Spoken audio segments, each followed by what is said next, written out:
So as Jennifer's saying, transformational interdisciplinary research is something that has slowly been growing on us over the last maybe 2 decades. We started out really as an interdisciplinary research group, a variety of people I was working with across multiple disciplines. And then as that played out over time, we began to see sort of what's better and what's worse, and what are some of the flavors of it. This is kind of the territory of where that sits. There's lots of disciplinary prefaces going on. So, what unit and monodisciplinary work you would think of as just disciplinary work, right? These are the, one person working alone, or a person in charge of their lab, and all their students know what they do, and the senior students supervise the junior students, and so on, as we will tend to do in engineering, or some of those fields. Interdisciplinary work, multidisciplinary, pluridisciplinary, they're all depending on what field they started from, they'll use a different word, but they essentially mean, let's get all of those disciplinary people around the table. So, you'll be here as my engineer, and you'll be here, as the interface designer, and you'll be here for user study, right? And we'll all take a slice of the project, and we'll do our work. And many of the projects that I've been involved in have fallen into that category, where we've kind of started, even before the project started, when we're writing the grant, we say, okay, here's the governance structure, and it's going to have this breakdown, and these people are each going to do their own thing. And it's quite readily understandable, both by the academy and by industry, when you do that. The problem with it is the next set of things: transdisciplinary, pandisciplinary, and what I call transformational interdisciplinary work is really where the people are around the table, but they're no longer representing their discipline. They are now working in an emergent way, using methods that are coming out of the details of what they're doing, and the project doesn't belong naturally to any of the people around the table. So it's not like me coming in and working with a chemist. So I'm the designer, there's the chemist, and between us we're going to do something nice for chemistry. I've got a project like that right now. It's more like the chemist and I are sitting down together, and we're working on some big project that spans disciplines, or like I say, doesn't naturally fit into any specific one. So those tend to be what Bruno Latour called matters of concern some years ago, meaning these kind of topics like clean water, democracy, peace. It would be hard to say, oh, well, we've got some people that study democracy within a discipline, but we don't really have a department of democracy studies. We don't really have people entirely dedicated to water, right, a fresh water supply. And if we want to address those problems in an intelligent way and get a good result, we really need multiple people. We need multiple disciplines, but we also don't just need what they can individually do, we need what they can generate together. So then you've really got a state that's, I would say, transdisciplinary. I apologize, my first half a dozen slides, maybe a bit more, are these kind of bullety point things, and then I'll get into some things that are a little bit more fun to look at. Jennifer was saying, you're going to talk about transformational interdisciplinarity. What kind of credentials have you got? Have you met somebody from another discipline once? I've got colleagues over in engineering. They say, "Oh, I'm tremendously interdisciplinary. I'm mechanical engineering, and I did a project 5 years ago with an electrical engineer." So it's not that. We're kind of spread across the whole campus. I just tallied this up a couple of days ago, so this is up to date now in my current CV. 256 different people have been my co-authors, co-presenters, co-publishers on papers. Probably the largest number on any given paper was about a dozen, and that was the Implementing New Knowledge Environments project. That was a big cross-Canada thing that we ran for 7 years, and they published the kind of governance document with everybody listed. About half the people have been students. About half the people have been don't identify as men. So I'm quite proud of those things. Like, we've got a good mix of different levels of people working together. I'm often not, or until recently, I have often not been the senior most person on the project, even if I was leading it. So I would have senior scholars who were already, tenured when I wasn't, or full when I was associate, so on, working with me. Across 38 different universities, 25 fields, So, that's not two very closely related fields working together. That's a huge set of disciplinary grounding, and across 19 different countries. So really, we've done a pretty good job. We're missing a couple of continents. I just realized. I'm ashamed, but hopefully we can find some people. Thinking about what kind of problems these are, these sort of matters of concern, or there's a recent book by Bella Anna is her last name, called Matters of Care, and she's a sociologist that says instead of Latour's kind of broad categories, we should now start to think about the similarly categories that spread across disciplines, but are really interested in shifting the paradigm from thinking about users to thinking about maintainers. Are there ways that we can inherit an iPhone across multiple generations, or even more than 3 years, right? Like how do you design things that aren't just to throw away if we're moving into a kind of a post-consumerist mode where we're going to be less destructive? There's people that have to think about that. And I've got an industrial design professor who's one of my PhD students, and that's his topic, right? How can he increase product longevity, both, in terms of the product, but also in terms of the social acceptance and the cultural, warrant that's involved. So yeah, so these problems, Jennifer talked to me and said, okay, well, in her mind, there's these kind of 5 categories. Most of you will know Riddle and Weber's paper on wicked problems, where they said, they're essentially the ones where you can't take it apart and solve the pieces and put it back together because there's too many interdependencies in the pieces. So you've got to kind of treat it as a whole. Very difficult to work on because you're kind of out in the field. Anything you try is going to affect the circumstances, so you've changed the environment just by making, your first attempts. And they were a designer and a city planner. And they said, the kind of research that we're doing hasn't really been acknowledged in the literature up until the 70s. They have real world consequences. Also not in the domain of any specific discipline. They spread across disciplines. And then a couple of things that I think really come out of Jennifer's experience and a little bit out of my own. If you can get enough people on the project who have already worked together and trust each other, you are much more likely to end up with this kind of an emergent transformational outcome. If everybody on the project is for the first time working together, you've got a lot more work ahead of you. To the point that on some of my projects, I've hired somebody specifically just to sort of be the representative of previous projects. We'll stay on to this next one and kind of help get everybody up to speed on how we work. And that worked really good, but of course she left and got a terrific job somewhere else.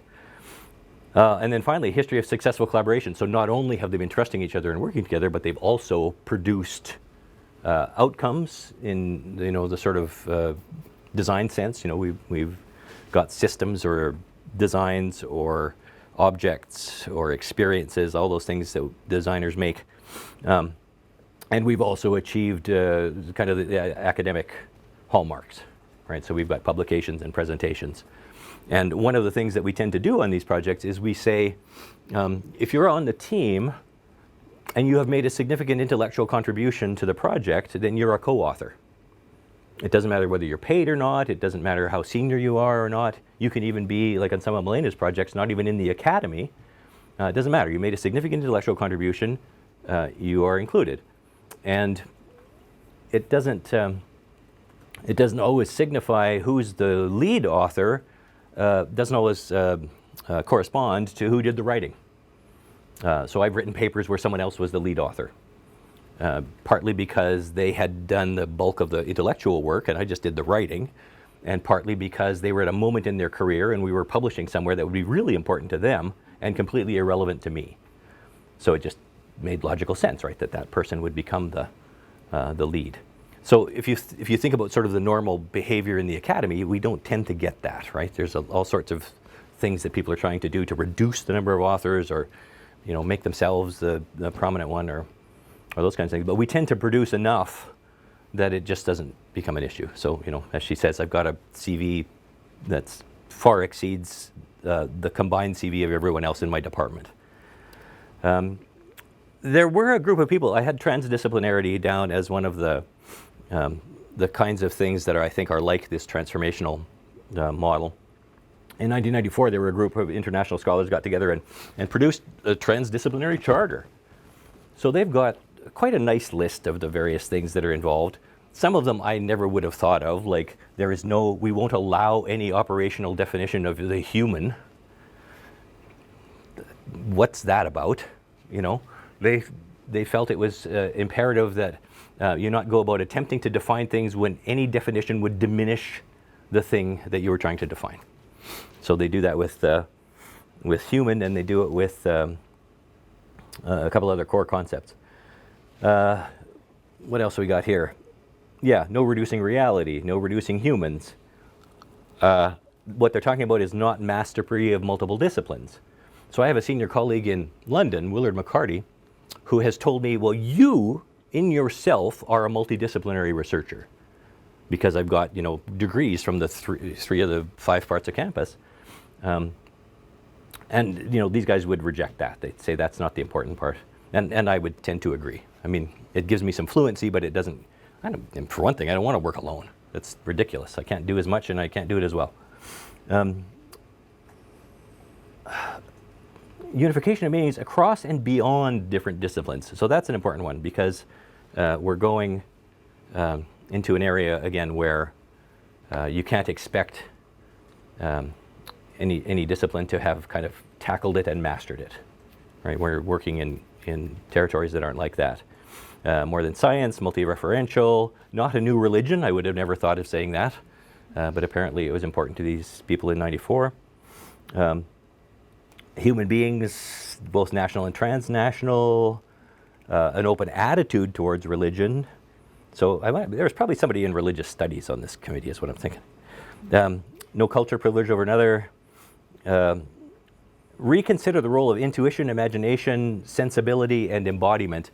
I think that's, we don't need to do that because we're from design.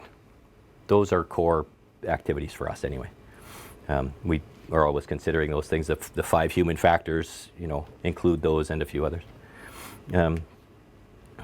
Must serve human beings. Again, we're not so sure about that. This was '94. 2019, we might say instead, no, we're more interested in post-human design, where we recognize that focusing on people has kind of left out everything else. We really need to think about other things. So we gave a paper this summer in Turkey about, it was called Design for the Urban Squirrel. And the notion was, you know, how can you go about creating prototypes that will help you understand the squirrels and what are they up to? And are they leading good lives or crummy lives? And can we do some things that would help? This is particularly important at my campus, University of Illinois, because the squirrels are not native to the area. When we built the university in the late 1800s, we imported squirrels along with it, because prestigious universities have squirrels in them. This is a historical fact. So we should, you know, we should think about how they're living. Rejects any attitude that refuses dialogue and discussion. I would, you know, we had talked about this, and Jennifer and I sort of agreed, well, maybe productive dialogue we would agree with. Because it's often possible, right, to just get roped into these things that they're not contestable, they're not defensible, they're not substantive, and somebody just wants to chew up, you know, any amount of my time, really. Even 1 minute I'm jealous of, you know, let alone hours. And then privileges rigor, so that's important. You want to produce evidence that can help convince people. Opening and tolerance. So that's transdisciplinary. If you look it up, you can, you know, read what these guys had to say about it. But I thought that's not a bad list at all. On our own practices, we developed some years ago and then went through a bunch of iterations on this notion of an interdisciplinary research project charter. And the idea was, because the different people around the table don't share what's valuable to them as an outcome, you know, they don't have that in common. They might not have, you know, the same kind of standards about co-publication. They might not have, you know, there's a bunch of things that they might disagree on. So let's sit down and look through. Here I've just listed like sort of the top level principles that we're interested in. How are we going to handle dissemination, right? Who's going to be listed as a co-author? Where are we going to publish? If you're a computing scientist, you really want to publish. You don't want to be in a journal, and you don't want to be in a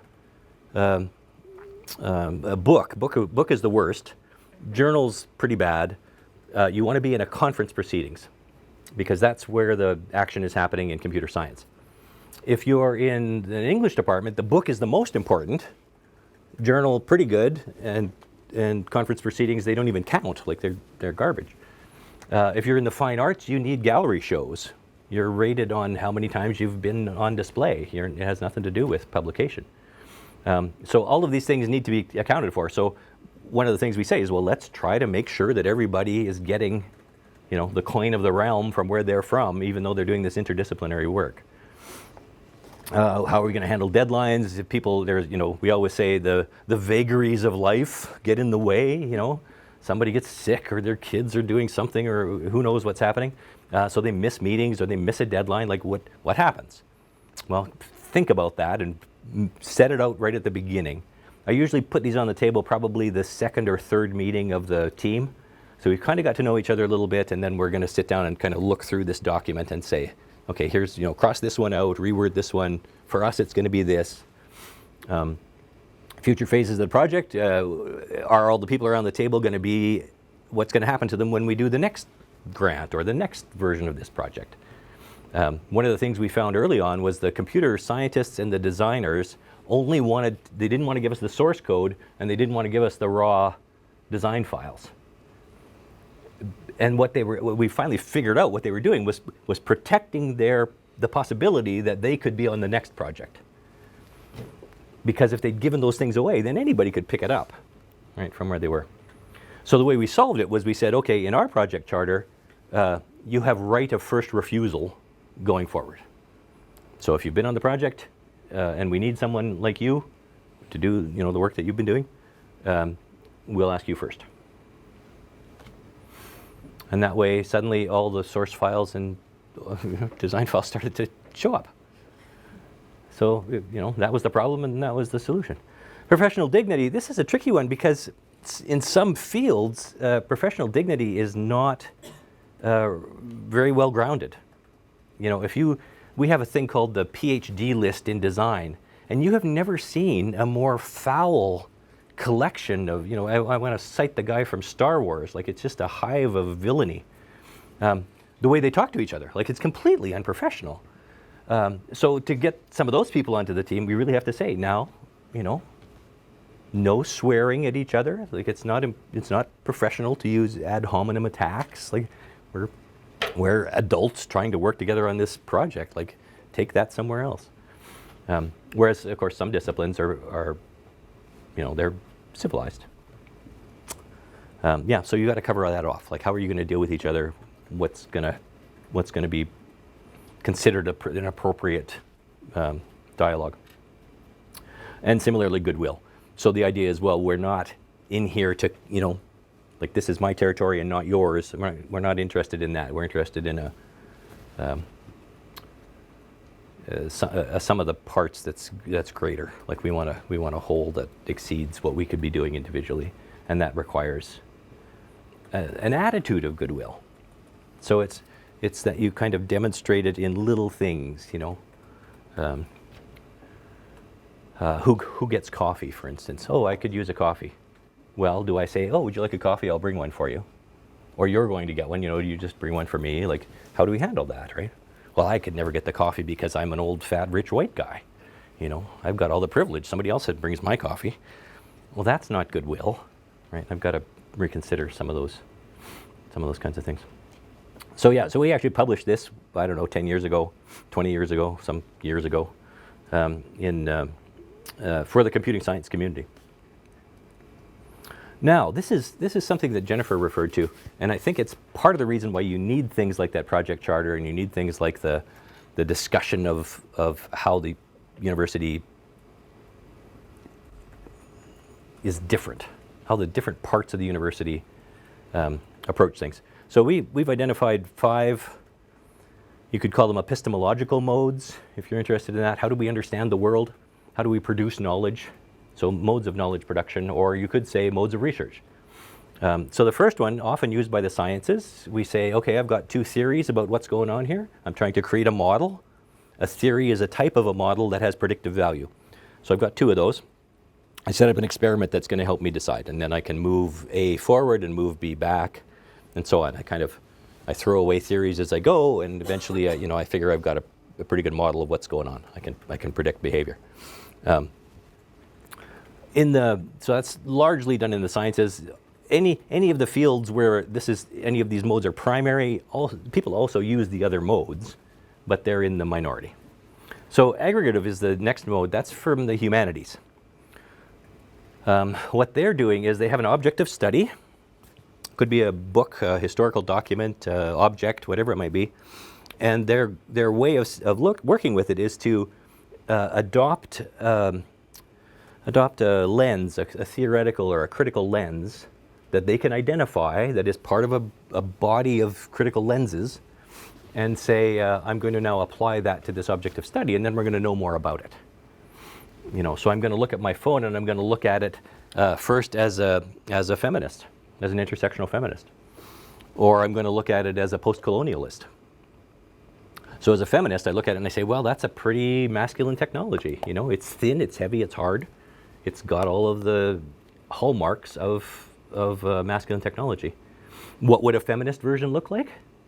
It could be anything but that, right? It could be, what if it were soft? What if it were foldable? What if it were, all kinds of things? What if it were more natural materials, right? So I've got, this year's phone is made entirely of water. Next year's phone is going to be made entirely of leaves. Wouldn't that be delightful? But no, they're always made of these horrible materials that we have to go and steal, some of the important ones, from the Congo and from Colombia. Every phone in your pocket has some illegal material in it, because the sources of it are in these contested, violent areas, and the companies go in and take it out. Coltan is the name of the thing, where it fits into some of the capacitors. So that's the aggregative mode. I look at it from different lenses. It builds up like a pearl with all of these shells of interpretation around it, and the thing just keeps getting richer and richer and richer the more people observe it and report on it. So we're not throwing away theories at all. We're propagating theories. Like if you can come up with a whole new theoretical lens, fantastic. You're one of the stars of your generation. But most people, of course, are taking existing ones and applying them.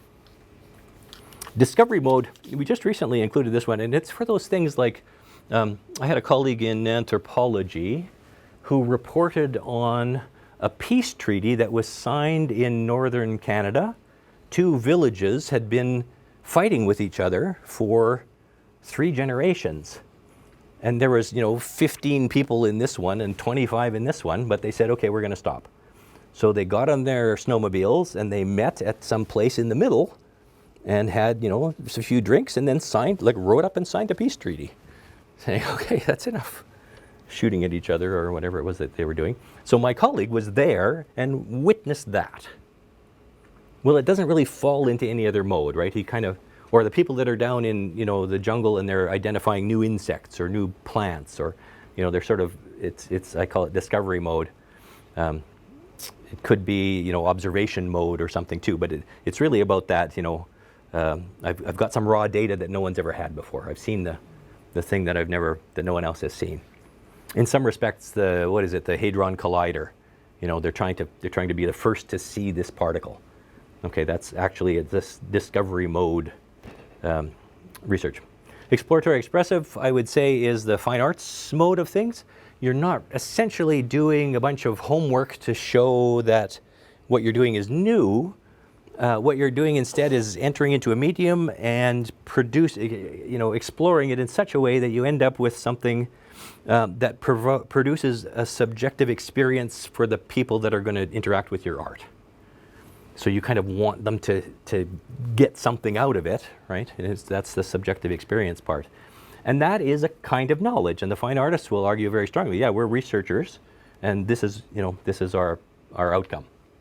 And that would hold true then also for dance and theater and some of those other ones have this exploratory expressive mode. And then finally, and this is the one that gets me most excited is the generative mode, where what we want to be is experts in what does not yet exist. So that's design, engineering, computing science, parts of chemistry, parts of medicine. You know, there's a lot. Architecture, urban planning. We study the past and the present, but only insofar as it helps us imagine something in the future that's going to be better. So we've got this idea of there's going to be a default trajectory into the future, but there's also a better future somewhere that I can imagine. And if we do this and this and this, we can get to that one instead of this one. And then, of course, there's all these concerns about, well, who chooses what the better future is? You know, what's better for one person is not necessarily better for another. What are the resources required? Like, can you just make small interventions, or does it require a huge systemic change? You know, what does it take to do that? But we're increasingly interested in research that proceeds in that way. So generative is the final mode. Now, I've got 3 examples of interdisciplinary projects that were generative, primarily.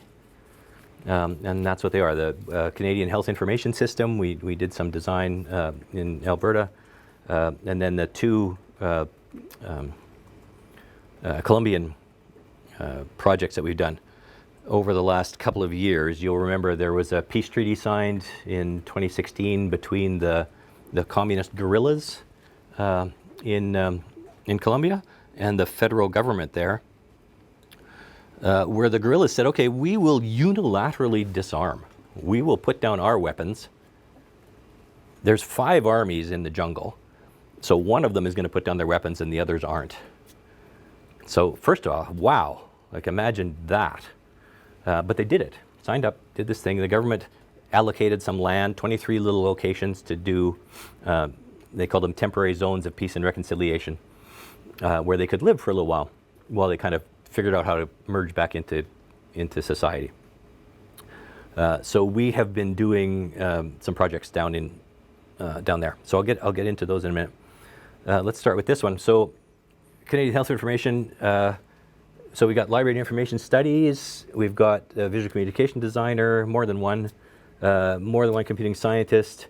At that time, I was a professor of humanities computing, so that was at the table. So 3 or 4 disciplines, maybe more. You know, I'm just trying to remember how many. All of this stuff funded by SSHRC, the Social Sciences and Humanities funding.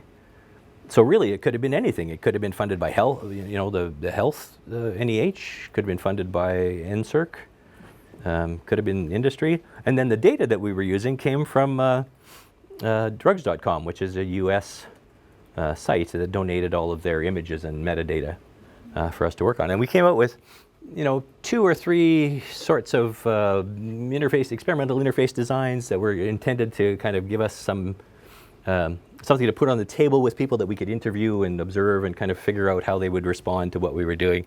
We interviewed a bunch of senior citizens around their access to digital information about health and whether these systems could help. One of the first things we came up was called the pill browser. And you can see you've got 1,000 photos of pills there, but you can manipulate them. You can make them bigger or smaller. You can group them according to the metadata available, which in this case, you can see the buttons. It's only color and shape was the only 2 pieces of metadata we had, but however many you had, that's how many buttons you'd get. And then you could kind of find your way through there. Like, here's the whole collection. If I push color white and shape round, of this 1,000 photos, about 200 of them come up. So if I'm trying to find a round white pill, trying to identify it, I'm giving up. I know, don't bother. Whereas the search site, you're getting a list of them, right? And you kind of think, well, maybe I'll look through and frustrate myself until I'm in tears, which was what happened. Some of our participants were so upset by running the search to find the things that we'd given them that we had to call it off and say, we'll get you some tea and, then we'll move to the next phase. So it turned out, yeah, people did respond quite positively to it. They didn't all kind of understand exactly what they were doing. But it was certainly helpful to have this, we called it rich prospect style interface.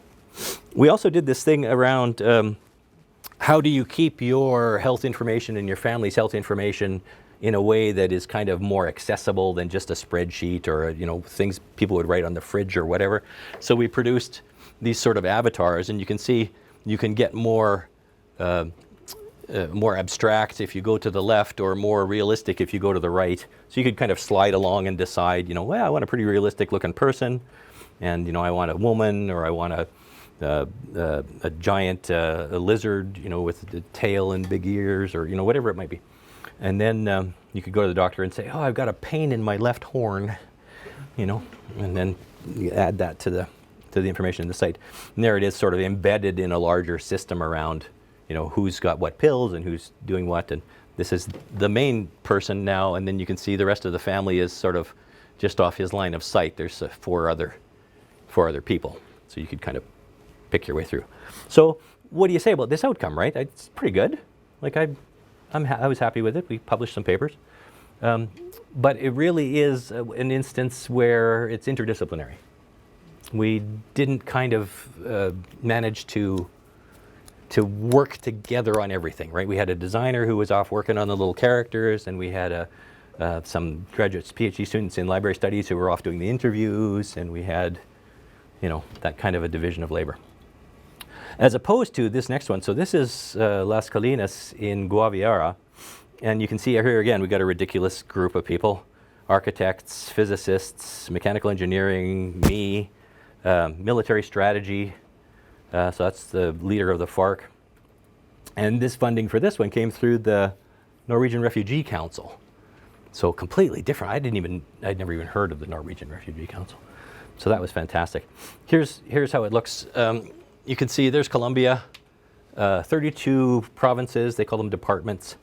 This civil war has run for 50 years, so ridiculously long, like lifetime long. And then they set up these zones, and you can see the black dots represent the zones, and then I stuck these two big red ones where we've been. So the first one is Las Colinas, that's the one in the middle. You're right on the edge of the jungle. They call it the gateway to the jungle. And you fly into a little airport. It was the strangest little airport I've ever been to. We were locked in, like there was a gate that was locked with a padlock, and the luggage came in, and there was just a divider across the floor, and they put the luggage on the other side of the divider. So we got our luggage, and then we had to bring out our ID and show it through the bars to the police, and then they would let us into they would unlock the padlock and let you into the city. And the people I was traveling with said, "Oh, thank God, that's, it used to be so much harder. I'm glad they've loosened up, on the security measures." Yeah, so tiny place, and then you drive 3 hours over what is not a road to get to this temporary peace zone. And there we are in the middle of it. So for this event, they built, the ex-guerrillas built this big superstructure where we could kind of get out of the sun. And that's where we met, every day for 3 weeks while we kind of worked our way through the projects. Here's where our research questions. How can the design process itself start to contribute to this notion of people building peace together or reconciling under these post-conflict conditions? And what are some preferred futures that they might imagine for themselves? So you can imagine, I've been a communist guerrilla for my entire life. I come in and I put down my weapons, and the default future that the government and everybody in the country expected would happen is I would now become an entrepreneur. I'm suddenly going to be a capitalist after everything that I've been doing. Like, it just doesn't seem likely. They've also been ridiculously wealthy because they've been kidnapping people, getting money from that, and they've been helping run drugs. So the cocaine trade is very lucrative. So, they've had lots of disposable resources, and now suddenly they're unemployed entrepreneurs. That's not going to go well. So yeah, so that was our problem. Here's Ivan Ali, the fellow who taught military strategy. He when he started with the FARC, he had 240 members in his unit. 20 years later, only 30 of those people were still alive. So you wonder, why did they agree to this unilateral disarmament? Well, it had just been a ridiculous war. They weren't going to achieve their goals, and they'd had that kind of attrition, like 30 left out of 240. And that wasn't unusual. And a lot of the people we were with had war damage. They'd been missing an arm, or they'd been burnt, or they had physical signs. So there's the guy, and he's playing with a kitten, during one of the meetings. I wished him so well, I just about made myself sick. So what have you got in the area? Well, you've got the demobilized guerrillas, you've got the ranchers, so they're a big problem. They burned down the jungle in order to have more cows. So now you've just been seeing this in Brazil, right, where they went crazy, burnt down half the jungle. And it's really about that. It's clearing land, which can't be very productive. Like the jungle is only like about an inch or less than an inch thick on the ground. So when you burn down all that superstructure, all the stuff that's growing there, it's just like desert. Like it's not good soil. It's not very healthy for anything, and it's just enough to graze cows on. So people have invented new ways to graze cattle inside the jungle, but clearly, they're not interested in that in Brazil. So what about these guys? The other thing was, one of the women, one of the wives of one of the farmers or ranchers came up to me and said, "Oh, you would not believe how good it is now that the bullets aren't flying all the time. Like we can go out and look after the cows without worrying about getting hit by a stray bullet." So that had been their lived experience. Farmers. So farming, again, is a tricky business. One of the things that you grow to make a little bit of money is coca, which is a tree, and you pull off the leaves, and you can completely strip the leaves 3 times a year, and then you ship off the leaves by the train load, and that eventually gets reduced down until you have cocaine. So it's the first stage in the production of illegal drugs. And so here's a farmer, and he came up to me and he said, "Well, what are we going to do about the federal government?" Because they agreed with the U.S. at that point that they would spray poison on the coca farms from the air, and that would kill the plant. It would kill everything. So you end up with this completely useless, more useless than usual area. Or the farmers themselves could eradicate it, so they could go out and, provide evidence that they destroyed their thing. And then the government would reimburse them for the lost income of that, and so that they could start up something else. Because the other crops all take several years before they're kind of ready to go. If you're going to replace your cocoa with cacao, for instance, and you're going to make chocolate, your export, you can make fairly similar money, but it takes 3 or 4 years for the chocolate trees to kind of grow. And he said, "Well, so I eradicated my coca, and then the government hasn't paid." What do you do with that? That's, again, not really going to work. And I asked I have another PhD student who was he's a full professor in Bogota at the Federal University. So what's going on with that?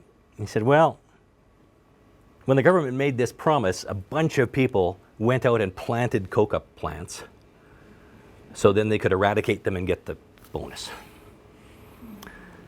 So terrific entrepreneurial spirit, but a bit of a problem. So then they said, "Okay, we're not paying anybody." It's just one thing after another with these guys. So there on the left you have the coca plant, the farmer in the middle, and the right side is what it looks like when you start to deforest. So you just kind of chop everything down and you let it rot, or you burn it out. And you can see that doesn't look attractive in any particular way. Here we have this notion of communist entrepreneur. This bag on the right with Che Guevara on it, my pal, the military strategist, gave that to me as a way of allowing the other guerrillas to recognize me as a person they could talk to. So I carried this bag around, and then they were like, "Oh, okay, you have the stamp of approval of our leader, and we can tell you things." And this guy on the left, Pedro, he's the guy who made it because he learned how to make things like that while he was a political prisoner because of the war.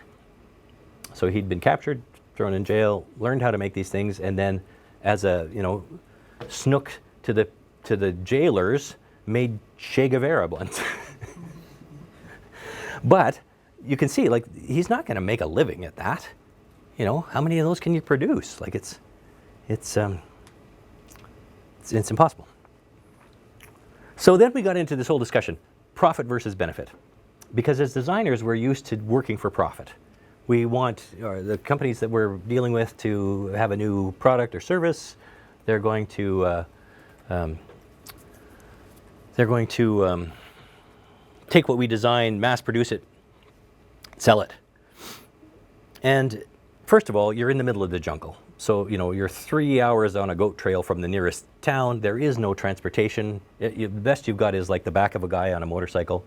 It's not very good. So they said, well, what we care about is this community. Like, how can we kind of boost everybody's productivity? And so one of the things they said, well, we'll make vermiculture.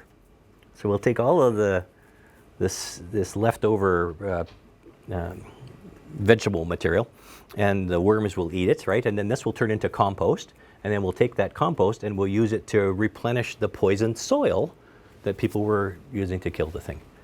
No company is ever going to do that, right? There's no profit in it, but there's tremendous benefit if it can be done.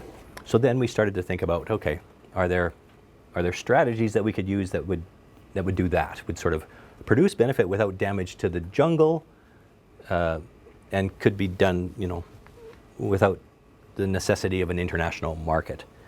Local artisanal dairy production was another. So you've got these farmers, they're producing cheese, and they would produce it in these big blocks, that they would sell to like a local store, and then the store would sort of cut it up and sell the pieces of cheese to the customers. We said, well, what if we started you making a variety of these artisanal cheeses? So they were, a little bit of flavor of different kinds, and they were much smaller. They were just little discs. This is they were sort of made inside coconut shells, right?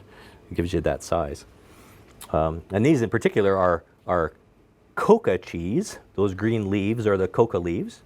So you've got that little bit of frisson of excitement there that you're buying this product, maybe that's one possible solution. Another thing that comes up is university education. So the federal university, just before the treaty was signed, spawned 8 satellite campuses or 7 satellite campuses around the country. They put them in these remote places. So they're introducing the idea that some university education is possible. So this woman was here, and she was saying to me, here's my daughters. They've finished all the schooling that's available. The closest thing is this university satellite, and even there's only a professor once in a while. And, they sort of come in for like a 3-week commitment. And that's, the thing that's 3 hours away by motorcycle. So what are you going to do for my daughters? Is the question. And, people have been trying, right? We started, they've done some sort of workshop style education stuff in the local towns and in this facility now. And, I'm sure she's not happy, but I don't know if she's ever happy. If you look at that woman, like, you don't want to cross her. Even her husband's in the back is going, good luck, buddy. She knows what she wants.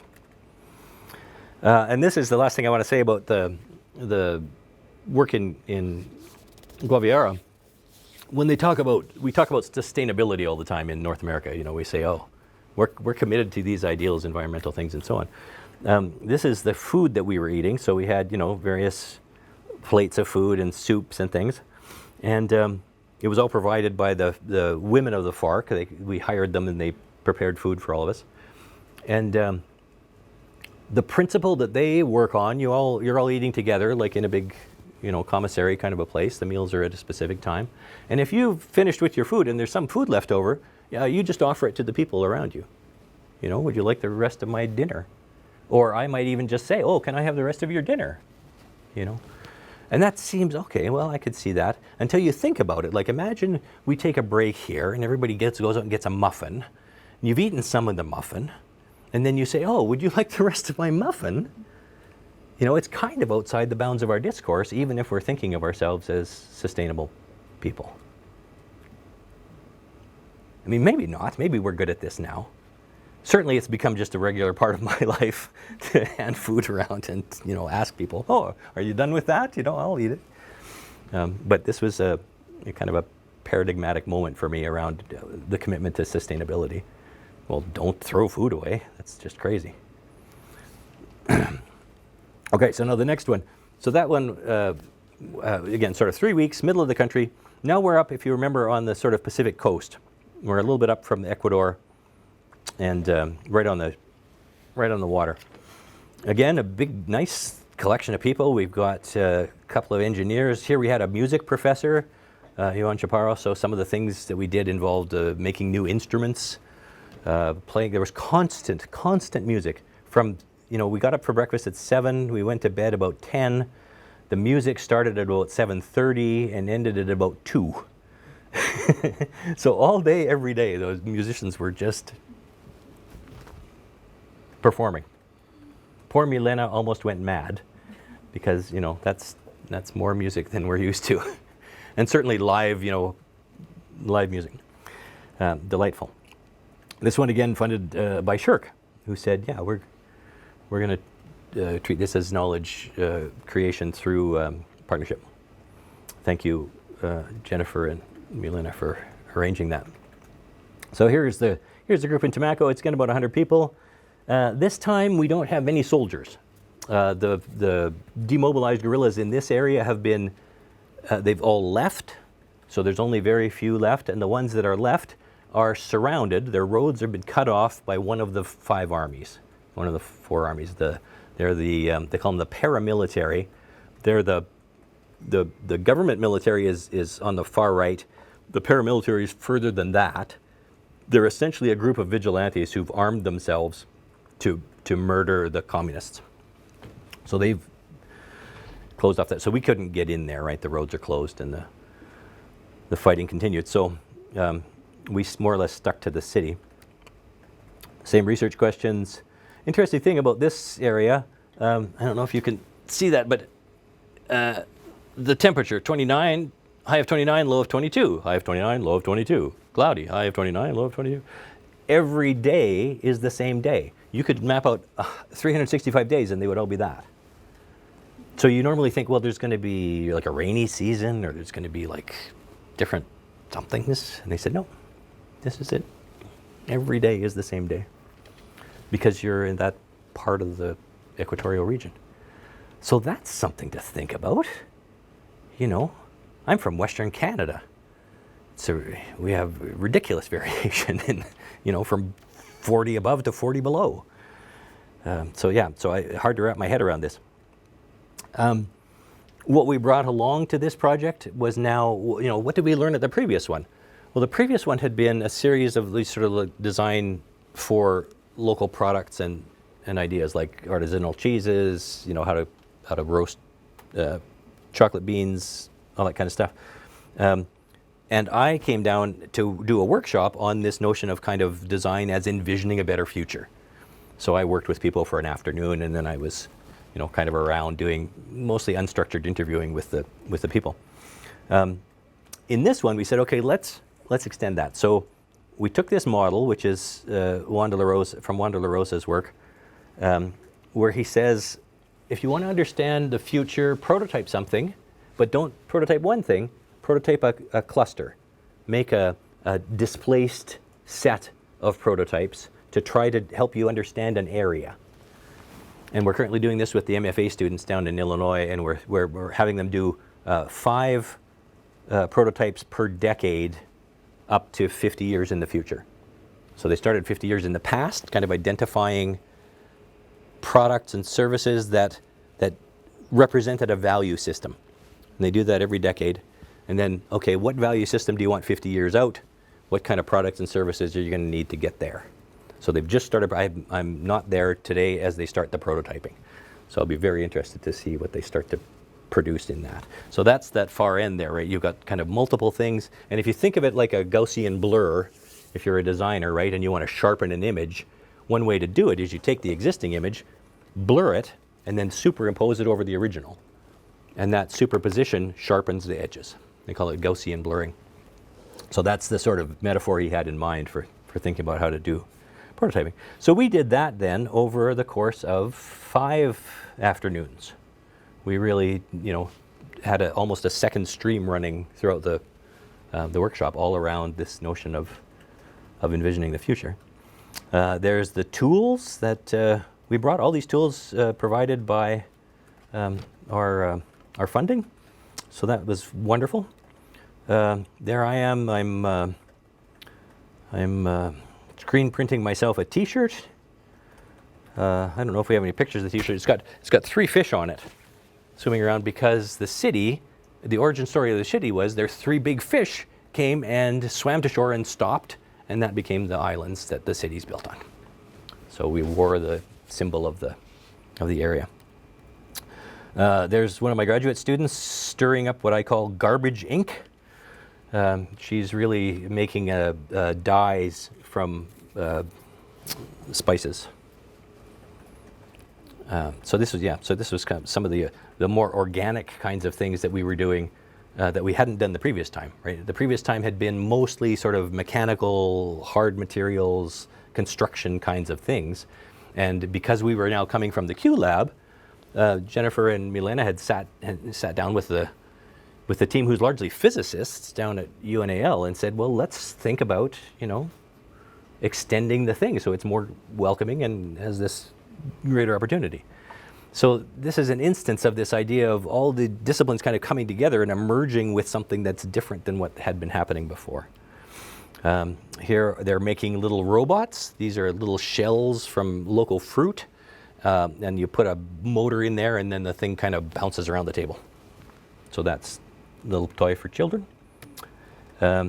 Standard kind of design stuff, right? We're doing affinity diagramming or mental modeling or whatever you want to call it, where you kind of write down all the raw data and then you produce emergent level clusters, and then you kind of develop the value system that you think those clusters represent.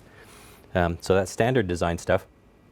Here's what we added, which is about the past and the future.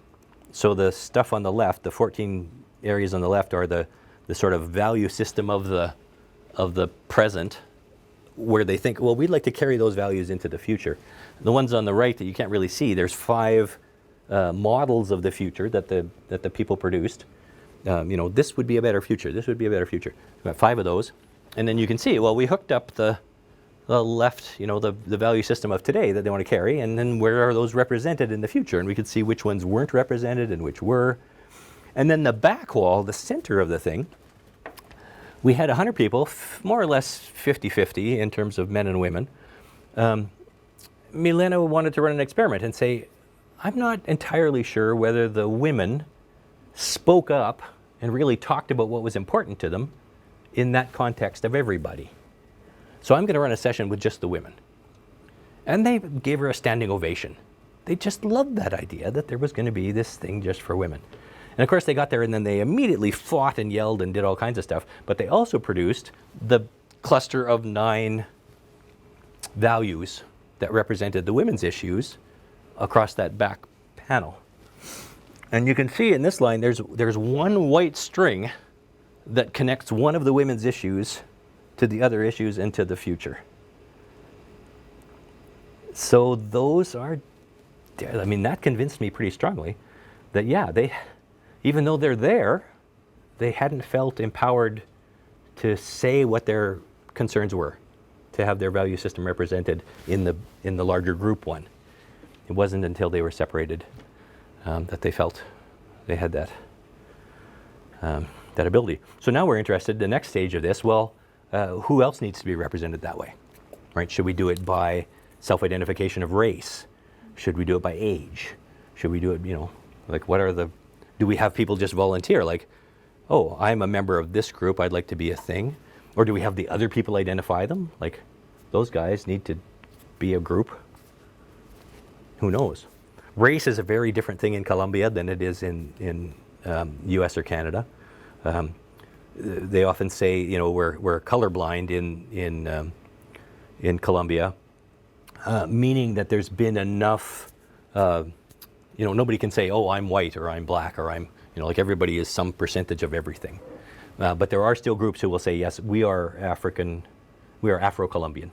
They'll self-identify as that. And you can, have people added in or however that works. And that was the case in this place. So there was the main city, and then there were people within the city who identified as the indigenous Colombians and the Afro-Colombians. So maybe those. I don't know. We'll have to figure it out. Here's the musical instruments being made. This was kind of cool.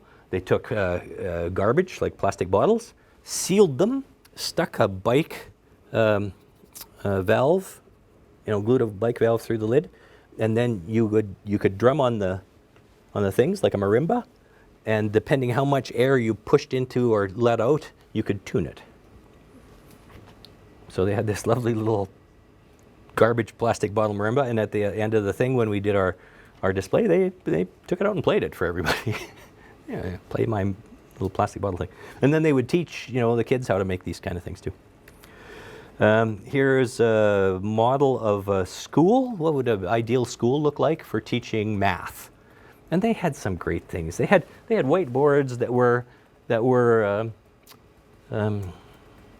what do you call it? Paper. Grid. Grid paper. Grid paper. Yeah. Well, I just thought, that alone is a cool idea. And then they had all sorts of little things. But so this was the kind of, we talk about the kinds of prototyping that are experimental, and one is where you build a model of the thing and then you kind of fool around with the model. Where will the students sit? Will they be indoors, outdoors, all that stuff. So they did that. This is what the schools actually look like. So pretty much every school is like a 2-story blue concrete construction. It'll have a big courtyard in the middle. In this case, you can see it's got a wall around the back. That wall is to prevent the 3 cartels that are right around the school from spending too much time in the school. They're kind of blocked by the wall, except one of the cartels insisted that they have a door cut in the wall that is always open. So they had to agree to that. Yeah, so it's amazing to me. The city has 250,000 people. One of the teachers said, we have capacity for 1,000 high school students. So that's not much education available. Anyway, but that's what education looked like. Here's this will become a giant blue whale made out of retrieved plastic bottles, and you stick your own bottle in the whale's mouth as a means of recycling. So they took this out and they put it on the beach. It's got a big bin underneath it. And that became a recycling activity. That one got picked up. Yeah, this one was a production version, right? Like they. Yeah, now they're making more versions. Oh, I didn't know that. Picked up by this, yeah, and it's going to be more. Oh, fantastic. So not just the prototype, but the. Yep. Cool. That's cool. Yeah, it was a heck of a looking thing. I never would have thought of it. This is, if you've never seen chocolate production, I thought I'd just throw in these quick little slides. This is a chocolate tree. So the big colorful pods, they're about this big, are where the cacao is found. Chop them open with a machete. You see a bunch of kind of white gelatinous pods in there. You eat those because they're delicious. They're like a citrus kind of a thing. And inside each one is a bean, about as big as that. That's a dark brown bean. You lay that out on the street, so it sits in the sun and ferments for a while. So any artisanal chocolate, any of the really high-end, delicious, Bernard Callebaut chocolate, that's where it's been. It's been lying on a street in some small town in Colombia. And then you roast it and grind it up, and there is your chocolate. So we learned how that happened, and then we invented something to maybe make this process a little easier for some people, as one of the potential things that we did. But along the way, Milena made friends with all of the women who are involved in this process, and the last thing that happened on the last day, she didn't see my participation in the talent show, because she had been dragged into a private meeting by a bunch of women who said, if you're serious about the work that you're doing, you need to talk to us because we're the ones on the ground doing it now. And she had produced enough goodwill over the 3 weeks that they were now suddenly ready to talk to her, and brought in people we'd never met before, and indoctrinated her into the community. So that's where we're at. We're planning a third one right now. It's going to be in a more remote area with a more difficult challenge. Thank you.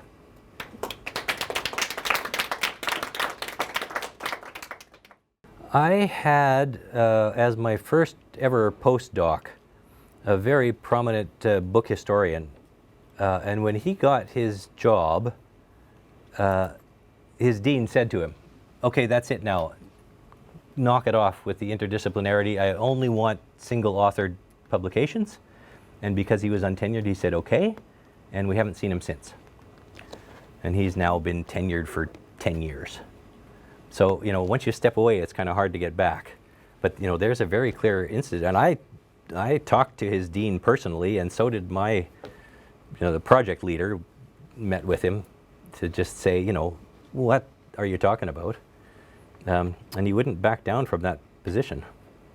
So sometimes it's true, they're intransigent. I was in an interdisciplinary job when I started.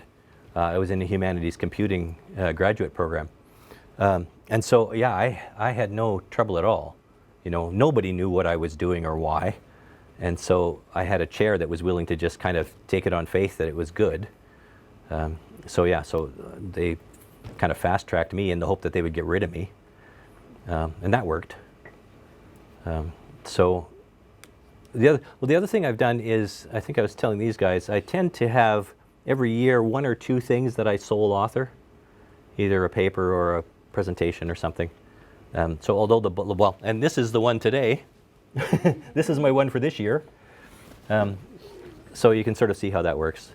But everything else, yeah, I just co-author. And in some disciplines, if you're not co-authoring, they think it's a problem. Like, what's wrong with you that no one will work with you? You know? So that's completely the opposite. Well, and the other thing, you know, the university moves forward one grave at a time. So, you know, eventually the people that are enforcing those kinds of, you know, rules from the 1950s will retire, and then we can start to say, okay, this is a better way to think about it. But yeah, no, I've certainly, I mean, that really hurt me, right? Because he'd been my postdoc, we'd done a very good paper together, it's still cited, and just couldn't see his way around it. What about I'm thinking about the project of creating an interdisciplinary design research group at Illinois, at Urbana-Champaign. How did that go? What were the institutional structures that made that even conceivable for Illinois, would you say? Illinois is another university that has a real, you know, like I say, sort of a public discourse of interdisciplinarity, but they've kind of put their money where their mouth is, right? They actually do consider it to be important, and they kind of treat it as a genuine outcomes for people that they've co-authored stuff. So it's in the tenure promotion discourse. Yeah, exactly. It's available. Yeah. Right? Well, and the other thing is, I'm in a department from the 1950s in design, so they only care that I'm an artist. My research production is secondary. So how absurd is that? You know, I came to this through computing science. I have no claim to painting. So yeah, so lucky for me, because I'm one of the ones that wouldn't have been doing very well as a sole author of art shows. Yeah, thanks. You talked earlier on, and I think it relates to this question about kind of like how to make incentives or how to work within a system that there aren't very good incentives. Your kind of examples of the things that you include in your charter for working with different across disciplines. I'm wondering from that, and then moving to the examples of the projects, what kinds of charters or protocols you had for working with these communities as collaborators, as part of this interdisciplinary project. Dissemination and deadlines might not be the ones that I would think, but I'm curious, like, what were those kinds of Yeah. things So that you had in place or that emerged? right. So the relationships with the communities are negotiated before we show up by my colleagues at the Federal University. Okay. So he's Fabio has a little team of people, and they'll fly out and go to the place, and they usually do it, 4 or 5 times, and they'll even run some little mini workshops ahead of time. So they've kind of been managing people's expectations as they go. And then they've got, for everybody who participates in the workshop, they've got a sort of a standard, you sort of sign, here's the agreement that we're going to have. And it's like a project charter, but it covers off more pragmatic things like, because we're all living together, right? It's sort of like, what are going to be our communal rules for behavior? How late can we stay out? How, can we start fires, or like whatever those kinds of details are. I don't have any of that documentation because it's all in Spanish. Yeah. But now that you say it, we probably should collect, some of the ones that he's used and see if there's things that we would like to add to them. As research outcomes, so these, I didn't say, these projects that we've been doing build on some work that was done 20 years ago already by Amy Smith at MIT. And she set up this thing called the International Design Development System, IDDS. So if you look up Amy Smith, MIT, IDDS, she has more than 24 of these things that she's run around the world, largely in really poor areas, and it's around entrepreneurship. Can we kind of boost the potential for economic independence of some of the people? So that was the starting point, sort of before I got there. They had run, I think, 1 or 2 of those at some point. And then when they said, well, what if we actually had a designer, involved? Like, how would that start to change things? Because yeah, she's not a designer, and none of the people that had ever participated were designers. So first they got me, and then they got this whole team. And So is it fair to say that the kind of initial shape of this kind of workshop project comes through development? yeah, Yeah. yeah, exactly. So she never even publishes, for instance. Like, she's not a tenure track faculty member. She's a research faculty, or I think research faculty. So yeah, with no mandate to publish, well, we don't really know much about, there's 3 or 4 things that kind of talk a little bit about almost like case studies, but they hadn't really tried to consolidate what they'd learned. So that was the first thing we did, is we published a paper that sort of said, okay, up till now, here's where we stand. Now we've got to put together this fall the paper from August. Like, we haven't done all that work yet. But we collect, they interview everybody, and they have a survey that they fill out, and we've got thousands, 10,000 photographs, hours of video footage. Like, we just got a massive amount of stuff to get through. Amy Smith adapted IDEO's methodology. Yeah, she's a design thinking. If you know design thinking as a tool, right? It's is there a problem? Can we solve the problem? Here's the steps you use to solve that. Which is, great, but it's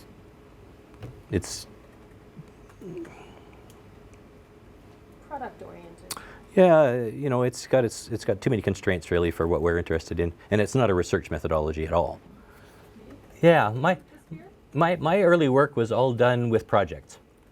So we even had a little event that we like a brown bag that would meet every week, called Join a Project, Pitch a Project.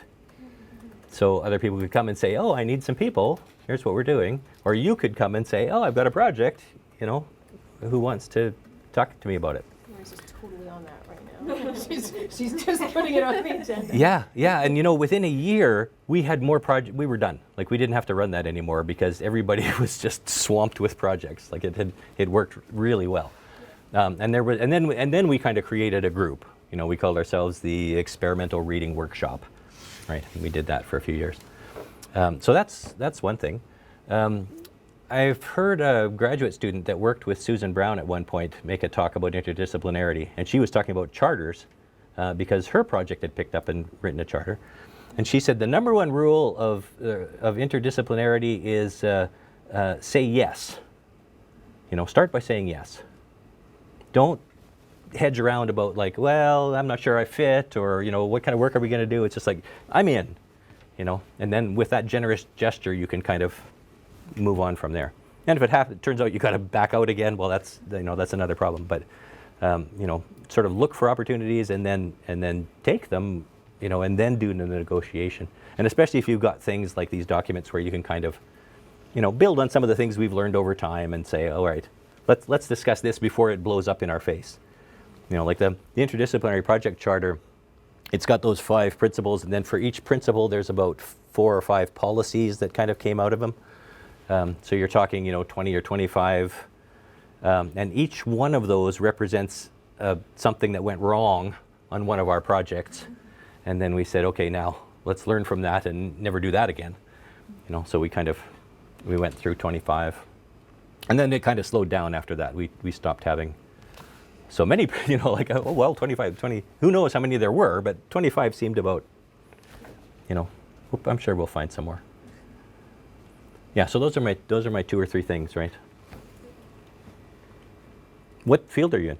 English, so publish alone or die. Yeah, well, and you know, when I, Well, no, but it gets complicated, right? Like you have to like highlight individual sentences, like who wrote. no. Really? Yeah. Wow. Okay.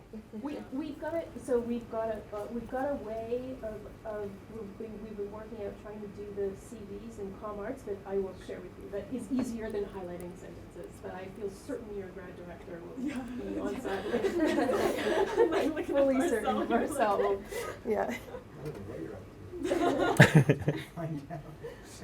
Well, and the other thing I would encourage you is if you haven't gotten a hold of Susan Brown over at Guelph, because she's got a lab and a mandate to do 100 things, and she and I started working together in '98, maybe.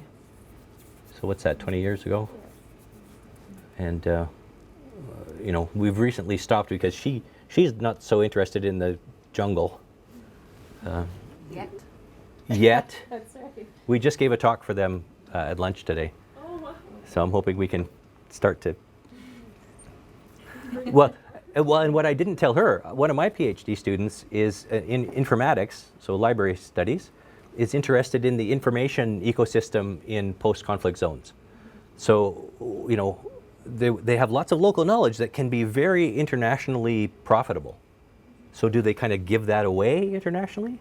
And yet they want it to be available locally, and they want international information to come in. So it's a complex terrain. One of the things Yvonne did, he took me out of the thing, he said, you know, look at this. He pulled off some plant matter and said, this is one of the 3 cures for malaria. I think there's only one cure for malaria. You know. So right there, I was holding in my hand something that, you know, could be significant all over the world. And very problematic. And very problematic, because, you know, it's the local knowledge that they got from living in the jungle and getting malaria. Yeah. Oh. Well, we have time for one more, so I will ask him offline. You can take it. Is there anyone else? I'm going to stay at Marcelo Gorman. I'm going to ask you the job interview question. So if you were tasked to teach a transdisciplinary design course, entry level, what readings would you assign students? What would I what? What readings would you assign? Oh. Yeah. Well, you know, I've just been teaching a graduate course on this sort of prototyping for the future, and for the first half of the course, I just had them read what I'd written. So, or, you know, like the things Jennifer and I and the graduate student, because in some respects, this kind of work, you know, we're among the people that are kind of pushing it forward. So we started with that. Who else do I have on my reading list? A lot of designers, surprisingly, kind of fit into the like interdisciplinary realm. So people like Nigel Cross come to mind.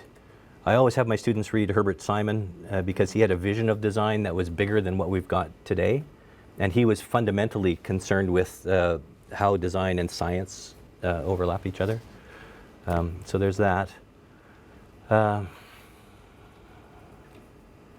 get them to read The Speculators. Yeah.